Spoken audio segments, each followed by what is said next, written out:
तो बच्चों इसके पहले हमने देखा रिफ्लेक्शन ऑफ ट्रांसवर्स वेव, आज हमारे पास है reflection of longitudinal wave. Longitudinal wave बच्चों जो मैं साउंड वेव बात कर चुका हूँ इसके पहले, वही हमारी लॉन्गिट्यूडनल वेव। आपने एक तरह से स्प्रिंग देखा होगा, ठीक है, जो स्प्रिंग होता है कुछ इस प्रकार से स्प्रिंग होता है। आप स्प्रिंग की अगर बात करते हो तो यहाँ पर कई जगह पे अगर आपने स्प्रिंग को दबा दिया, स्प्रिंग को ऐसा दबा दिया तो वहाँ पे प्रेशर निर्माण होता है, वहाँ पर कॉम्प्रेशन तैयार होता है। वही अगर स्प्रिंग को आपने ऐसा खींच लिया तो वहाँ पे प्रेशर क्या होता है, रिलीज होता है, प्रेशर छूट जाता है, वहाँ पे रेयरफैक्शन तैयार होता है। सो हमारी लॉन्गिट्यूडनल वेव भी ऐसी तो बनी है, कैसे कि इसमें एक कॉम्प्रेशन होता है और एक रेयरफैक्शन होता है। कॉम्प्रेशन पर प्रेशर ज़्यादा होता है, रेयरफैक्शन पर प्रेशर कम होता है, ये हमें पता है।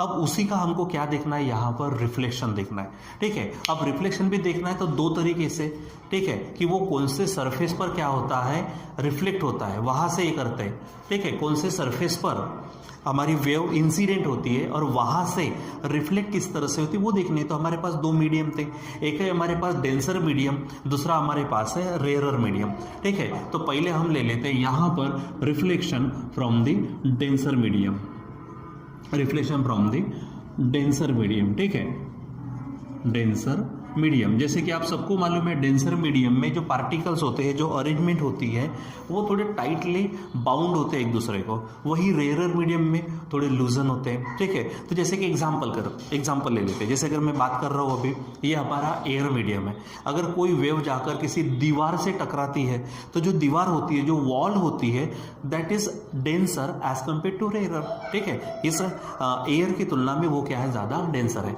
वही अगर मैं एयर और अगर मैं बात करता हूँ वाटर की, तो वाटर भी एयर की तुलना में ज़्यादा डेंसर है।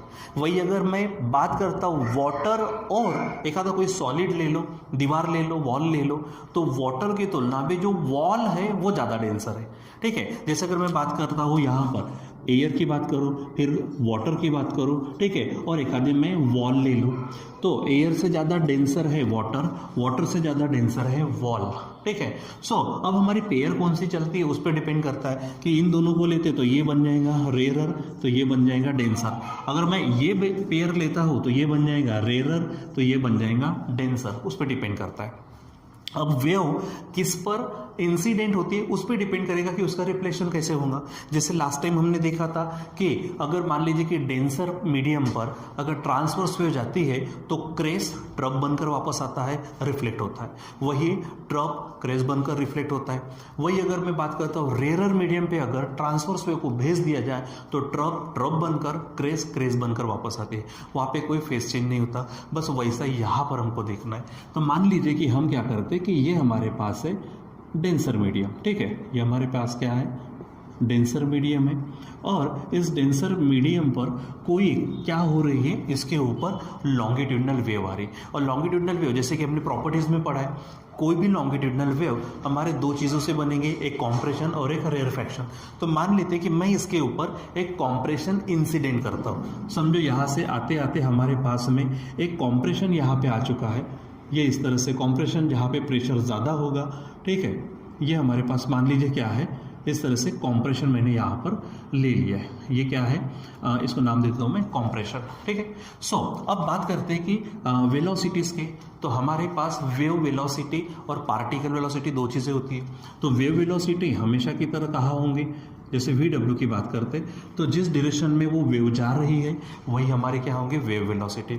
दूसरी बात, अगर मैं पार्टिकल वेलोसिटी की बात करता हूँ तो पार्टिकल वेलोसिटी भी उसी डायरेक्शन में रहेंगी, क्योंकि लॉन्गिट्यूडनल वेव में हमने देखा कि डायरेक्शन ऑफ प्रोपेगेशन और डायरेक्शन ऑफ वाइब्रेशन दोनों ही क्या होती है, एक दूसरे को पैरेलल होती है, ठीक है। तो ये हमारी है इंसिडेंट वेव, ये हमारी इंसिडेंट वेव है, ठीक है।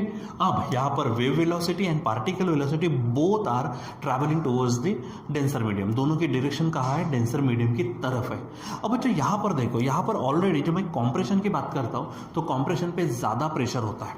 अब क्या होगा कि ये यहाँ पर जैसे मान लीजिए कि ये मैं स्प्रिंग की बात करता हूँ, अगर ये स्प्रिंग है, आप इस दीवार के ऊपर में, मान लीजिए ये दीवार है, इस दीवार के ऊपर में क्या करो, स्प्रिंग को आप क्या करो, प्रेशराइज करो, तो वहाँ पर क्या होगा, क्योंकि जो डेंसर मीडियम है वो उसके पार्टिकल, ठीक है, एकदम क्या नहीं रहते, वो फ्री नहीं रहते वाइब्रेट होने के लिए, या फिर क्या बोलेंगे ज़्यादा ही डेंस होते हैं। तो जब कोई कॉम्प्रेशन इसके ऊपर आएगा तो ये कॉम्प्रेशन इसके ऊपर क्या करेगा, फोर्स अप्लाई करेगा, ठीक है, इसको दबाने की कोशिश करेगा, ठीक है। लेकिन क्या होगा, क्योंकि डेंसर मीडियम है, डेंसर मीडियम होने के कारण ये इस कॉम्प्रेशन पर इक्वल एंड अपोजिट रिएक्शन डालेगा।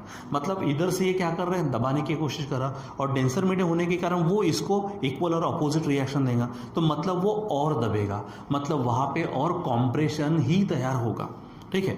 देखो जैसे ये कॉम्प्रेशन यहाँ पर गया, ये अगर लेयर है इसके ऊपर अगर जा रहे हैं और जाके इसके ऊपर भिड़ जाते हैं, तो यहाँ पर क्या होगा कि ये पार्टिकल्स अगर फ्री होते वाइब्रेट होने के लिए, तो ये कॉम्प्रेशन आगे धंस जाता, तो उसके बाद रहता वहाँ पे रेयरफैक्शन। लेकिन क्या है कि ये जो डेंसर मीडियम है, डेंसर मीडियम इक्वल और अपोजिट रिएक्शन डालता है। जैसे कि मैंने कल इसके लास्ट टाइम में हमने देखा था कि जब ट्रांसवर्स वेव देखा था, तो ट्रांसवर्स वेव में मैंने आपको बताया था, एक आप छोटा बच्चा ले लीजिए और एक बड़ा सा पहलवान लीजिए।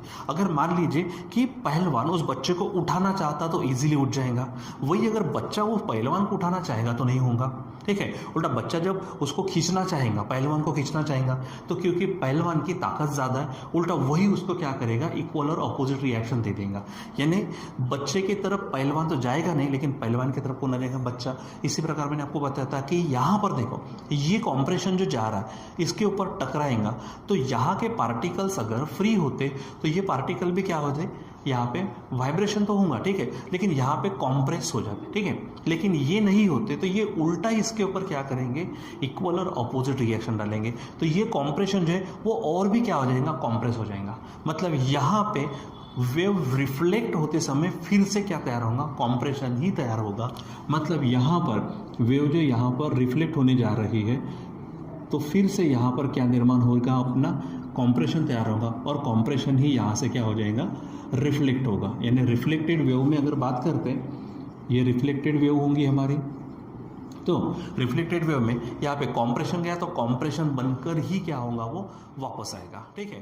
तो अब यहाँ पे देखो, जैसे कि अभी क्या हुआ कि इंसिडेंट वेव हो गई, कॉम्प्रेशन गया और कॉम्प्रेशन बनकर रिफ्लेक्टेड वेव क्या हुई, वापस हुई। अब यहाँ पर देखते हैं कि ये जो वेलोसिटीज है, वेव वेलोसिटी और पार्टिकल वेलोसिटी का क्या हुआ, तो देखो वेव गई और वापस आई, मतलब वेव की जाने की डायरेक्शन ये है और वापस आने की डायरेक्शन है। मतलब ये कि हमारी वेव वेलोसिटी वो क्या हो जाएगी, रिवर्स होगी। दूसरी बात, जब कॉम्प्रेशन गया था, इसके ऊपर फोर्स अप्लाई किया, ढकेलने की कोशिश की, लेकिन डेंसर मीडियम होने के कारण इसने उल्टा इसके ऊपर क्या किया, फोर्स लगाया, ठीक है। इक्वल और अपोजिट रिएक्शन दी, मतलब पार्टिकल्स भी क्या हुए, वहां पर वापस हुए। इसका मतलब यहाँ पर पार्टिकल वेलोसिटी भी क्या होती है, रिवर्स होती है, ठीक है। इसका मतलब क्या है कि पार्टिकल वेलोसिटी में, और हमारा जो फेज होता है, हम पार्टिकल वेलोसिटी के अनुसार या फिर पार्टिकल के वाइब्रेशन के अनुसार विचार करते हैं। तो ये पार्टिकल आगे जा रहा था, उसको वापस भेज दिया, ठीक है। इसका मतलब पार्टिकल वेलोसिटी भी रिवर्स हुई, मतलब यहाँ पे फेज चेंज हुआ, ठीक है, कितने से, पाई रेडियन से, यानी 180 डिग्री से। यानी सिंपल ध्यान में क्या रखना है कि अगर हमारे पास लॉन्गिट्यूडनल वेव जाती है, ठीक है, वेव वेलोसिटी पार्टिकल वेलोसिटी दोनों ही एक डायरेक्शन में होते हैं, और रिफ्लेक्टेड वेव में दोनों ही रिवर्स हो जाते हैं, और उनमें जो फेज चेंज होता है वो फेज चेंज होता है 180 डिग्री का, मतलब पाई रेडियन का, ठीक है। सो यहाँ पे देखो, फास्ट रिपीट करते हैं। यहाँ पर मान लीजिए कि लॉन्गिट्यूडनल वेव है, उसका कॉम्प्रेशन आया है, कॉम्प्रेशन डेंसर मीडियम पे जाएगा, वो वहाँ पे फोर्स अप्लाई करेगा, प्रेशराइज करने की कोशिश करेगा, बट ये डेंसर मीडियम होने के कारण ये रिवर्स इक्वल और अपोजिट रिएक्शन डालेगा, और उसी कॉम्प्रेशन को और क्या करेगा, प्रेशराइज करेगा, यानी वो और कॉम्प्रेस होगा, यानी कॉम्प्रेशन बनकर ही क्या होगा, वापस हो जाएगा। यानी यहाँ पर लॉन्गिट्यूडनल वेव में, ठीक है, जब रिफ्लेक्शन होगा, ठीक है, डेंसर मीडियम से, तो वहाँ पर कॉम्प्रेशन रिफ्लेक्ट्स एज कॉम्प्रेशन। उसी प्रकार वहाँ पे क्या हो जाएगा, रेयरफैक्शन की बात करते तो रेयरफैक्शन भी क्या होगा, रेयरफैक्शन बनकर ही वापस हो जाएगा। और particle velocity as well as wave velocity both changes their direction, दोनों के दोनों अपनी डायरेक्शन बदलते हैं, रिवर्स हो जाते हैं, and the phase change is pi radian, और सिंपली से 180 डिग्री, ठीक है। चलो अब यहाँ पर बात करते हैं हमारे सेकेंड, यानी यही रिफ्लेक्शन की बात करते हैं, लेकिन फ्रॉम द रेयरर मीडियम। कहाँ से बात करते हैं, फ्रॉम द रेयरर मीडियम। तो रेयरर मीडियम से अगर हम ये विचार करते हैं, तो मान लीजिए कि ये हमारा क्या है, रेयरर मीडियम है, ठीक है। थोड़ा सा जब आप यहाँ पे बताएंगे तो इस तरह से बता दो तो डेंसर मीडियम, और सीधी सिंपल सी लाइन बता दो तो रेयर मीडियम। उसी प्रकार जैसे पहले लिया, एक मान लीजिए कि यहाँ पर एक इंसिडेंट वेव लेते हैं जो कि हमारी लॉन्गिट्यूडनल वेव है, और यहाँ आगे जाकर इसका एक कॉम्प्रेशन हम यहाँ पे फिर से ले लेते। कॉम्प्रेशन के समय जब आप लाइंस वगैरह बताते हो तो ध्यान में रखिए, थोड़ा सा नज़दीक नज़दीक बताना। ये मान लीजिए कॉम्प्रेशन है, ये हमारी इंसिडेंट वेव है, ये क्या है हमारी इंसिडेंट वेव। यहाँ पर वेव वेलोसिटी फिर से सामने की डायरेक्शन में, और पार्टिकल वेलोसिटी भी क्या रहेंगी, both are parallel to each other. ठीक है, अब बात करते हैं कि जब यहाँ पे कॉम्प्रेशन गया है, ठीक है, अब वो जैसे लॉन्गिट्यूडनल में जाते जाते जाते जाते एक कॉम्प्रेशन इस रेयर मीडियम को टकराएगा। ठीक है, क्योंकि रेयर मीडियम है, रेयर मीडियम जैसे एग्जांपल मैंने कहा था, जैसे आप रबर का बॉल ले लो और एक कॉटन बॉल ले लो। ठीक है, तो कॉटन बॉल को आप जब प्रेस करेंगे, ठीक है, तो क्या हो जाएगा, इजीली प्रेस होगा। वही रबर बॉल उतने इजीली प्रेस नहीं होगा, क्योंकि rubber ball is denser as compare to cotton ball. ठीक है, तो उसी प्रकार ये जो कॉम्प्रेशन वहाँ पे जा रहा है, तो ये रेयर मीडियम के पार्टिकल को क्या करने की कोशिश करेगा, कॉम्प्रेस करने की कोशिश करेगा। और क्योंकि ये रेयर मीडियम है तो ज़्यादा वो रिएक्शन नहीं देगा, यानी खुद ये जो रेयर मीडियम के पार्टिकल्स है, यहाँ के जो लेयर्स है, वो भी क्या होंगे, कॉम्प्रेस हो जाएंगे। मतलब ये कॉम्प्रेशन रेयर मीडियम में आगे बढ़ेगा। तो कॉम्प्रेशन गया तो उसके बाद कौन रहता है वहाँ पर, यस, वहाँ पे रहता है रेयरफैक्शन।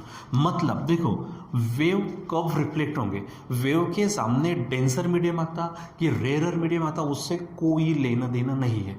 ठीक है, क्योंकि ये हमारी एनर्जी है, एनर्जी जाएंगी, उसके सामने कुछ भी आ जाए, कुछ भी आ जाए, जैसे ही उसका मीडियम बदल गया, ठीक है, तो समझो रिफ्लेक्शन तो होगा, ट्रांसमिशन भी होगा अंदर में, तो रिफ्लेक्शन भी होगा। ठीक है, तो रिफ्लेक्शन तो यहाँ पे होना है, वेव तो वापस होनी ही है। अब वो किस प्रकार से होती है वो हमको स्पेशली देखना है। यहाँ पे कॉम्प्रेशन गया रेयर मीडियम पर, वो रेयर मीडियम के लेयर्स बोलो या फिर पार्टिकल्स बोलो, उसको कॉम्प्रेस करने की कोशिश करेगा, और रेयर मीडियम में पार्टिकल्स या फिर लेयर्स वो कॉम्प्रेस भी होंगे, क्योंकि वो रेयर मीडियम है। It cannot give the equal and opposite reaction to this compression। ठीक है, जैसे यहाँ पे दिया था, यहाँ पर नहीं देगा, यानी ये कॉम्प्रेशन आगे कॉम्प्रेस करेगा, रेयर मीडियम के पार्टिकल्स भी कॉम्प्रेस होंगे, मतलब कॉम्प्रेशन आगे बढ़ा। तो कॉम्प्रेशन जब आगे बढ़ेगा तो बचेगा क्या, वहाँ पे रेयरफैक्शन बनेगा। ठीक है, तो यहाँ पर कॉम्प्रेशन आगे गया तो यहाँ पर बचेगा रेयरफैक्शन। ठीक है, बराबर डायग्राम निकालिए। ठीक है, ये रेयरफैक्शन बनेगा। आपको मालूम है रेयरफैक्शन में किस तरह से दिखाना होता है। ठीक है, दोनों में आपको यहाँ पे ही नज़र आ रहा होगा, यहाँ पे कॉम्प्रेशंस है, सो यहाँ पे लाइंस मैंने नज़दीक बताई है, और रेयरफैक्शन में आपको मालूम है, ठीक है, क्या होता है कि स्प्रेड आउट होता है, तो लाइंस मैंने थोड़ी ऐसे दूर दूर बताई है। और यहाँ पर क्या हो जाएगा, इस तरह से ये रिफ्लेक्ट होगा, ये इंसिडेंट वेव है, ये रिफ्लेक्टेड वेव है, यहाँ पे रिफ्लेक्शन होगा, रिफ्लेक्टेड वेव, ये आपको ध्यान में रखना है। ठीक है, यानी कॉम्प्रेशन गया और क्या बनकर वापस आया, वो रेयरफैक्शन बनकर वापस आया। अब बात करते हैं वेव वेलोसिटी।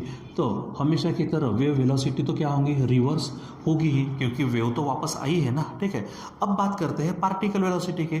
तो पार्टिकल वेलोसिटी, जब पार्टिकल्स यहाँ पे इसको कॉम्प्रेस करने लगे तो रेयर मीडियम में भी पार्टिकल कॉम्प्रेस होने लगे, उसने रिएक्शन दी नहीं। जब रिएक्शन नहीं दिए तो पार्टिकल वापस होंगे क्या, नहीं। इसका मतलब यहाँ पर पार्टिकल वेलोसिटी जो है वही डायरेक्शन बता रही है। यहाँ पर क्या हुआ, wave velocity as well as particle velocity both changes the direction, but here only wave velocity changes its direction, but the particle velocity doesn't change its direction. तो यहाँ पर ध्यान में रखना है कि पार्टिकल ने अपनी डायरेक्शन रिवर्स नहीं की। इसका मतलब ये है कि यहाँ पर फेस चेंज भी नहीं हुआ, यानी यहाँ पे नो फेस चेंज। यहाँ पे फेस चेंज होता है हमारा 180 डिग्री से। जैसे यहाँ पर मैं अगर लिख दूँ, ठीक है, तो फेज चेंज की बात अगर करते हैं, यहाँ पर यहाँ लिख देता हूँ मैं, फेस चेंज होगा कितने से, 180 डिग्री से या फिर पाई रेडियन से, ये आपको ध्यान में रखना है। और यहाँ पे अगर मैं बात करता हूँ कि फेस चेंज की, तो यहाँ पर फेस चेंज नहीं हो रहा, मतलब फेस चेंज 0 डिग्री से हो रहा। हो ही नहीं रहा, नो फेस चेंज, ठीक है। सो इस प्रकार से आपको ध्यान में रखना है कि reflection of longitudinal wave from the denser medium as well as rarer medium.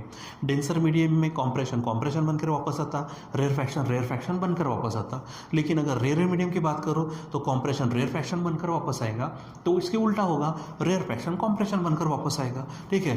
Here wave velocity particle velocity reverses, ठीक है। Here just wave velocity reverses, particle velocity does not reverse.